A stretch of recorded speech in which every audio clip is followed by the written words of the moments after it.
Hey, what's up, y'all? Y'all good? I hope so. Y'all, let's get into part 6 of the $1,000,000 deception. And Lewis, baby, you should have left Nate alone. So let's get into it. So Nate's mind is really on overdrive now. He talked to his investigator to try and figure out how he could get his money back.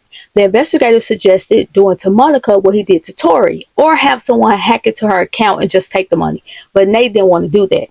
Abby asked him what did he think was the most important thing to Monica, and he said her businesses. So Abby said that she would check to see whether there were any back taxes, late payments, loopholes in any of her real estate contracts that would provide a way for Nate to just come in and take the businesses from under her. Nate told her to look into all of that and get back with him.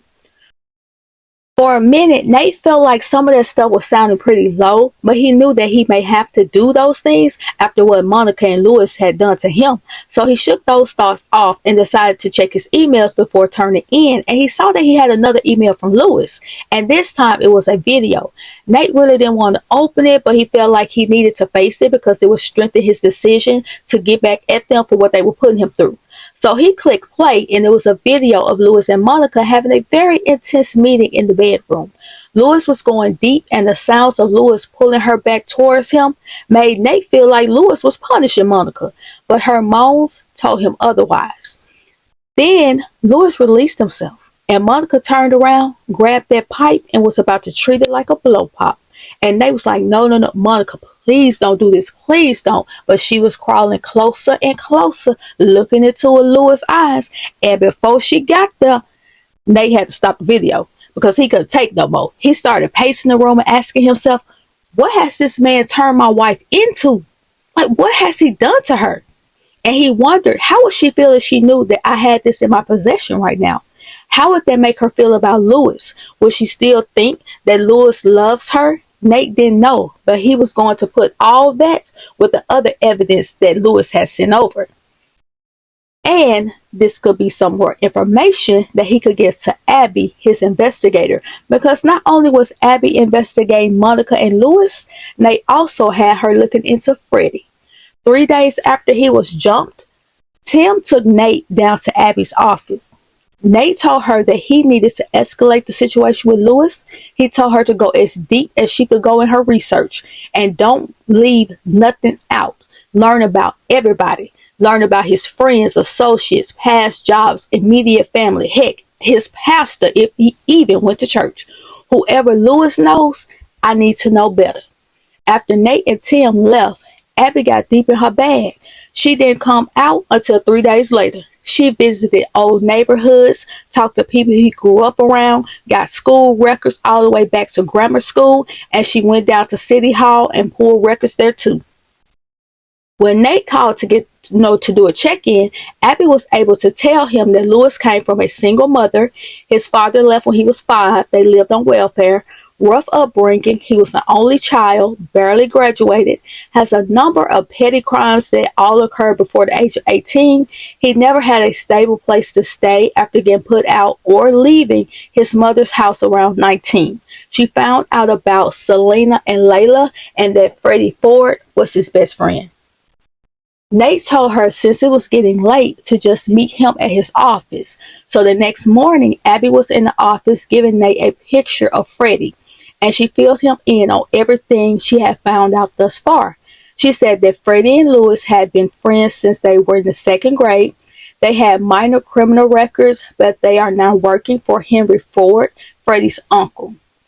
Does Freddie have a father?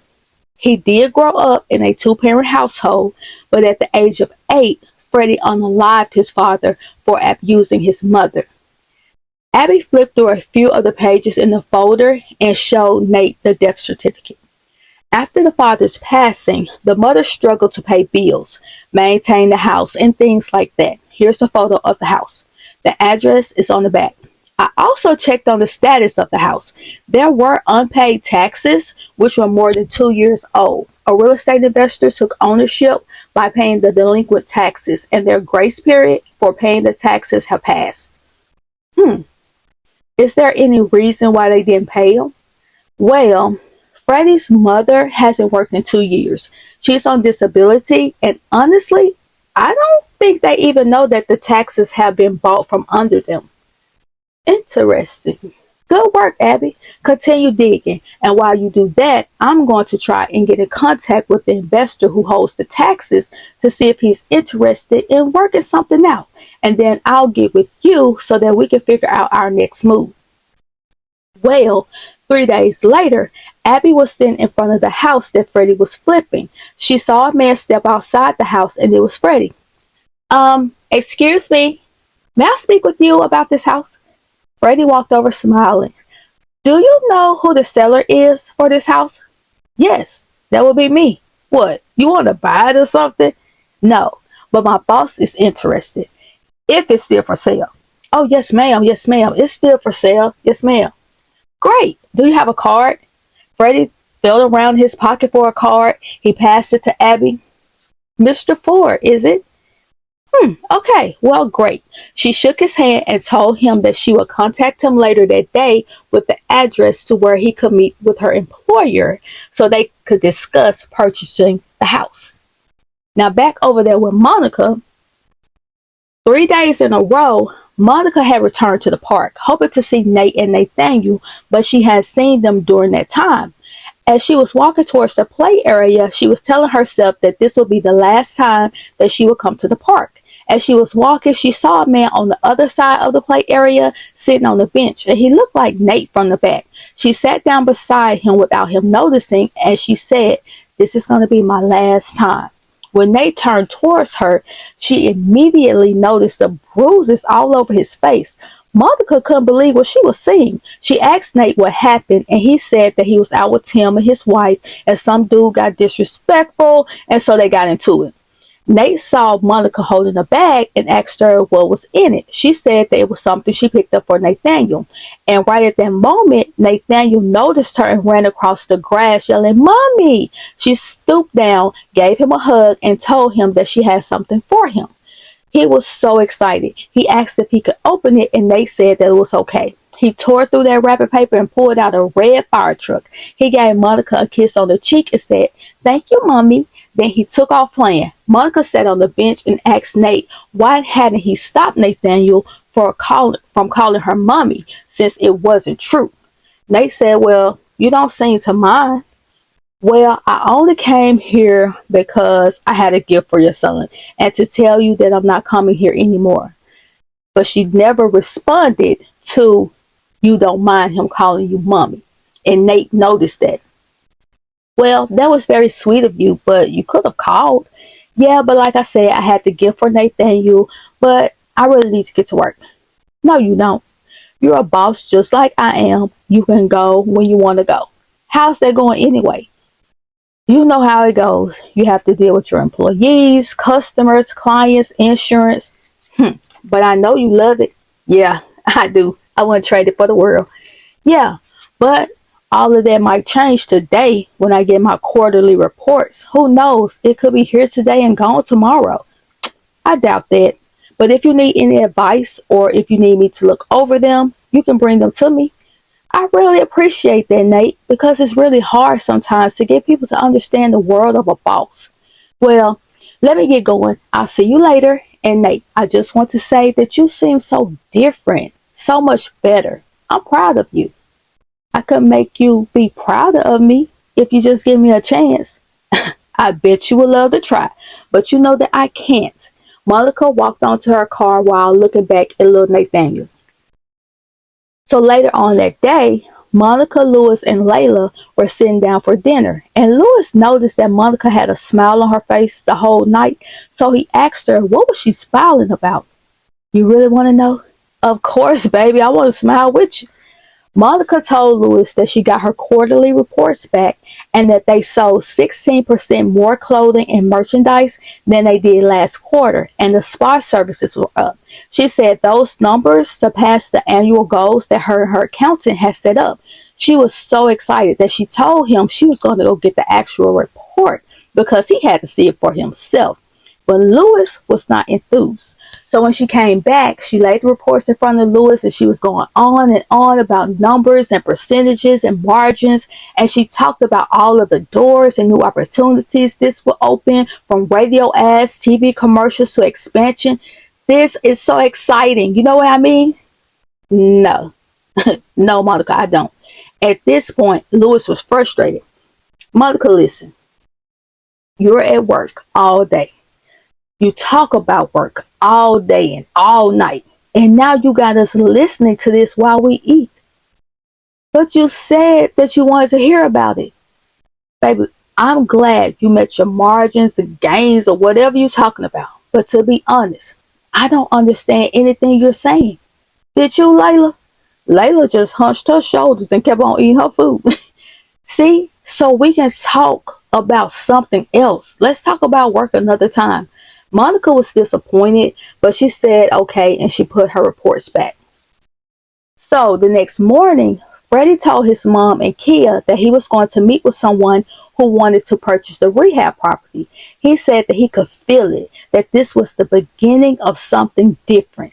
Kia and his mom both said that they were very proud of him. But now, standing in Nate's office, he didn't know how proud his mom would be. Listening to the man tell him that someone had purchased the unpaid taxes on their home and he didn't know anything about it. And Nate told him that he should have because he was sure that his mother received several notices about it. He asked Freddie if he thought his mother just ignored them as if they would go away like everything would be fine. Freddie said that he didn't know. Well, let me tell you, Freddie, things are far from fine. The man who bought the taxes does this for a living. I was able to contact him and he was more than happy to sell them to me because there is always a grace period to give the owner time to save their home. But since your mother hasn't been working, we both know she won't be able to do it anyway. But I bought your house. Nate passed Freddie the deed. Freddie was getting angry, so he passed the deed back to Nate. What the F does that have to do with me? Oh, temper, Mr. Ford. I pay my taxes. But since you're getting upset and angry, and anger makes people do certain things, let me ask you something. Do you know how I got these scars and bruises on my face? No. Why would I know how you got bruises on your face? Well, let me tell you, I was jumped in broad daylight in front of my home while my 2.5-year-old son cried and watched from his car seat. When Nate said that, Freddie's eyes got big. Yeah, that's right, Freddie. But see, you didn't know that, did you? But here's the thing. I know you were there. I know you were the other man who was just standing back. And I really appreciate you not jumping in. And since I'm so grateful, I will allow you to assist me with something and benefit from it at the same time. Huh? What are you talking about, Freddie? I know that you and Lewis Waters are best friends. I know that you probably are aware of what's been going on between the two of us for nearly a year now. And I know that best friends talk. But where your best friend messed up is with thinking that I was no longer a threat. That my wife, Monica, is his and that he will never lose her. But he just doesn't know how wrong he is. And just so you know, I'm going to get my wife back, Freddie. And I'm going to take away any and everything that is important to Lewis. And guess what? You're going to help me. Freddie jumped out of the chair and started walking to the door. He told Nate to F off. Abby told him that Mr. Kenny was not finished and it would behoove him to stay and listen, not only for himself, but for the sake of his family. Freddie, I'm going to make this as simple as possible for you. If you help me, I will sign over your house to you, free and clear. But if you don't help me, or if you run to your bestie and try to warn him about what's going on, I will have a bulldozer come through and knock that piece down to the ground and make it a warmer spot for the homeless, the way it should have been a long time ago. Putting you, your mother, and your little pregnant girlfriend out on the street. So do I make myself clear, Mr. Freddie Ford? By this time, Freddie was fuming, and it took everything in him to say, I need time to think about this. I need to think this through. That's fine, but you have one day.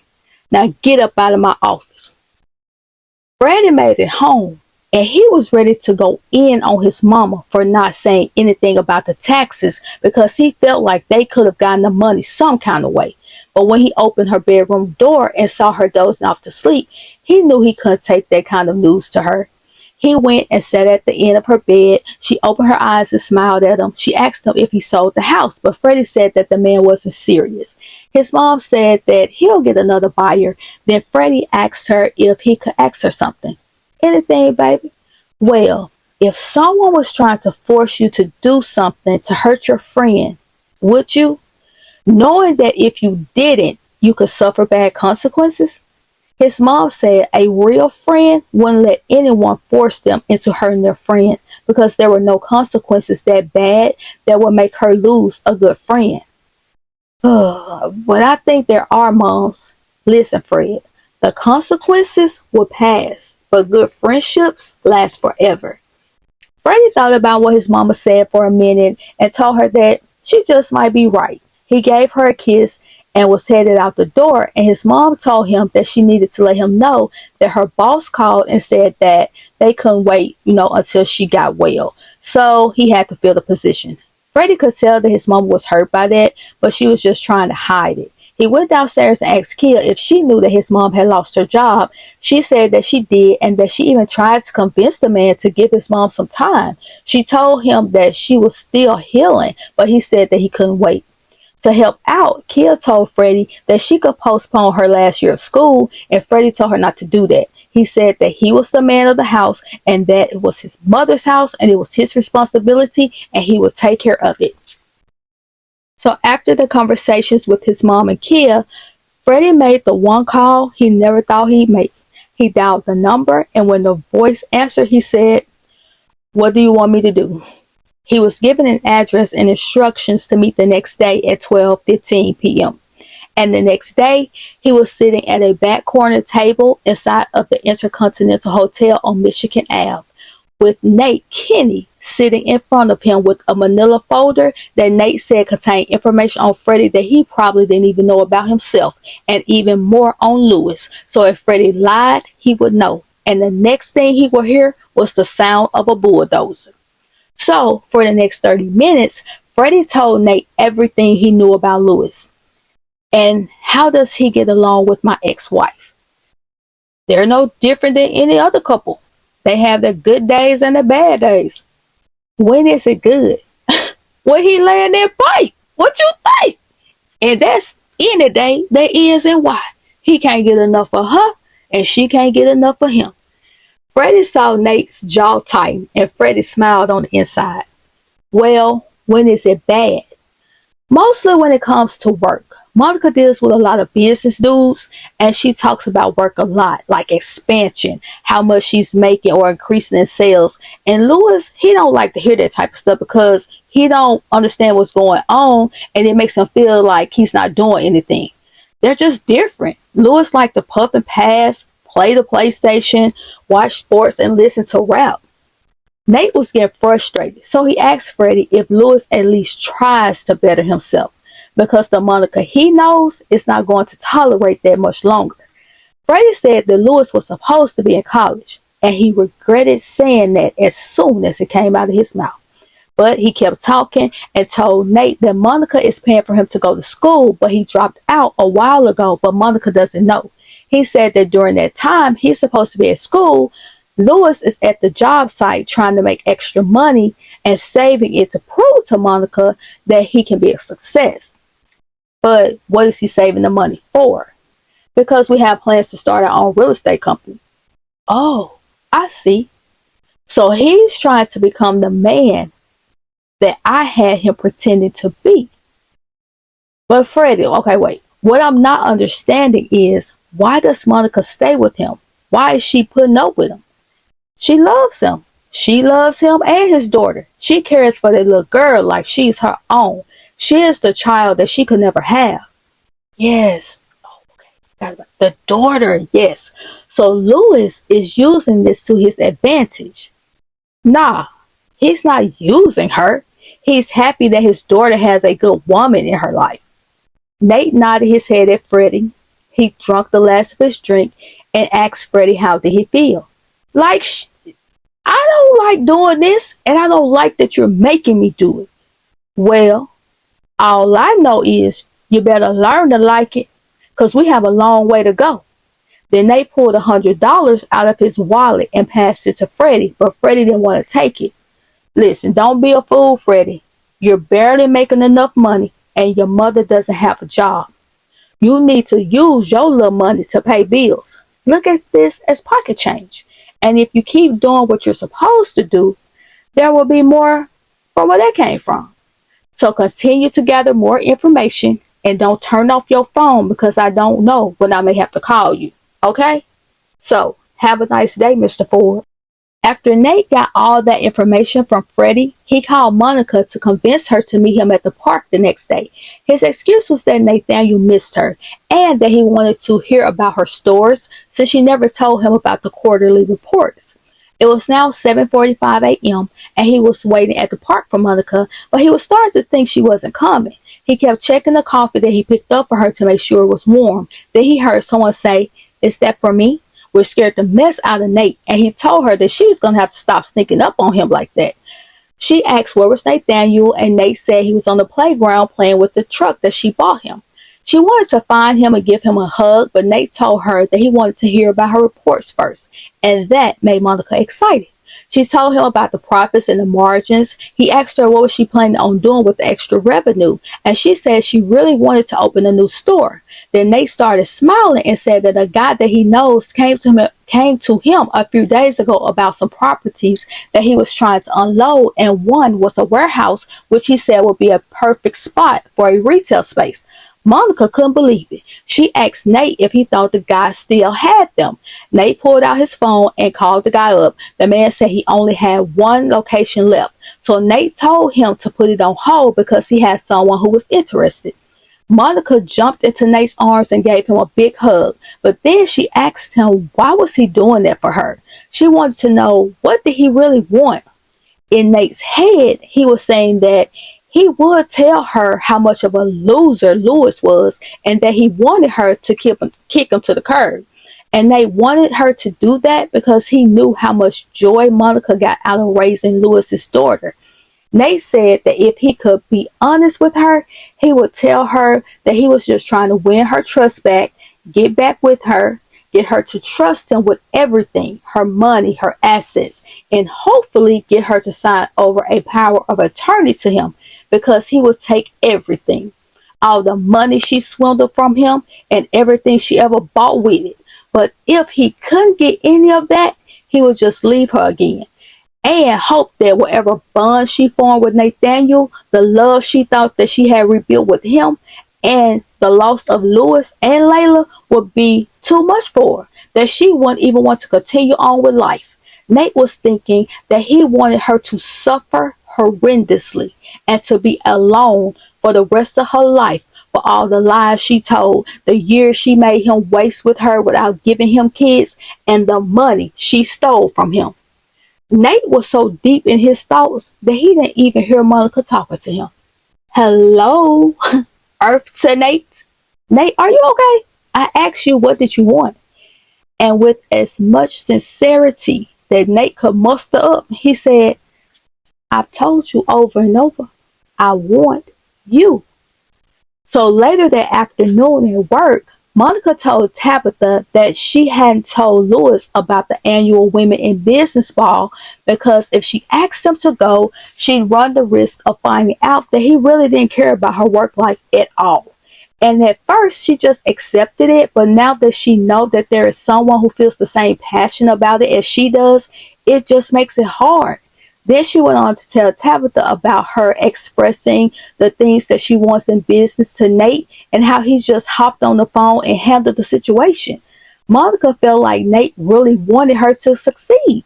So that made her question, why didn't Lewis at least act like he cared? So Tabitha said it was because he's always been the same person, Monica. You just refuse to see it. So Monica was determined to see the good in Lewis, and she knew that one thing that he was most definitely good at was putting it on her. So her and Lewis took their meeting from the bedroom to the kitchen table. Lewis had Monica bend over the table, serving sausage and enjoying the pound cake. It was so good that Monica had already rained on her twice, and she was about to reach her third climax. Once Lewis finished, she eased them out, but Lewis wanted to go again. But Monica was like, look, my leg's tired. And she was scared that Layla would wake up and find them. So Lewis, he sat down in the chair, and he asked Monica if she was going to clean him up. She went and got a wet towel, threw it at him, and told him to clean himself up. Well, dang, what's wrong with you? We just had a good time. I was just trying to relieve some stress, Lewis. But what I really want to know is, are you going to go to the annual Women in Business Gala with me? Not another one of those things. You know I don't like going. I don't like being around them old bougie folks. Then y'all be talking about all this stuff I don't even understand. You know what? It's cool. Don't worry about it. No, it ain't cool. I'll go. But just promise you won't leave my side. You know I can't promise that. I do have to socialize. Okay, I'll go. Why, thank you.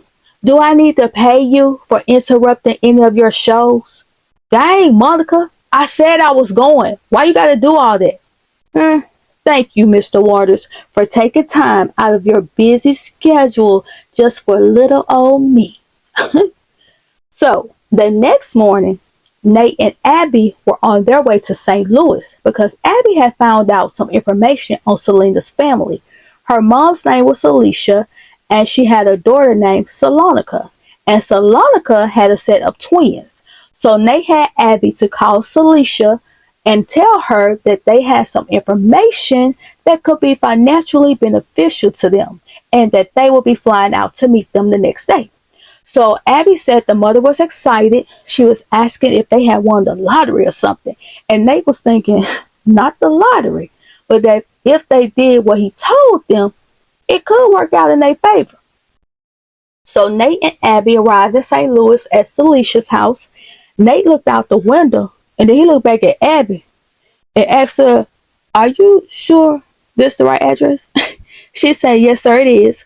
Nate looked back and he saw the rundown house, the peeling paint, sheets at the window, trash in the yard. He was like, well, okay then, here we go. They walked up to the door, knocked, and a woman came to the door wearing a big pink t-shirt, boxer shorts, and some Tasmanian devil slippers. You Mr. Kenny? Yes, ma'am. I'm Mr. Kenny, and this is Miss Kurt.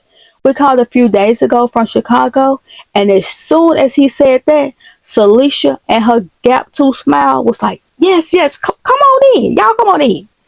Nate wanted to run up out of there so bad, but he kept his composure and just sat on the mushy sofa, drinking Kool-Aid out of a plastic cup. Celicia introduced Nate to Salonica and her twin girls, who were both pregnant. Nate was so over it, he was ready to get down to business so he can get the heck up out of there. You know Lewis Waters, right? He's raising your granddaughter? Yeah, and? Well, here are 2 tickets to Chicago. What I need you to do is fly in and tell Lewis Waters that you want custody of your granddaughter. Celicia and Salonica looked at each other and burst out laughing. Sir, are you serious? Do you see the condition of this house? And plus, I already have 2 grandkids here who are about to bring 2 more kids into this house. We can barely eat. So what would make you think I want to add another mouth to this house? Ma'am, he's not going to give you the child, believe me. But I still want you to tell him if he doesn't give you the baby, you will fight for her in court. And if he still says no, tell him that he can make y'all go away if he'll give you $30,000. $30,000? Wait, where he gonna get $30,000? Oh, don't you worry about that. He'll find a way. And once he gives it to you, guess what?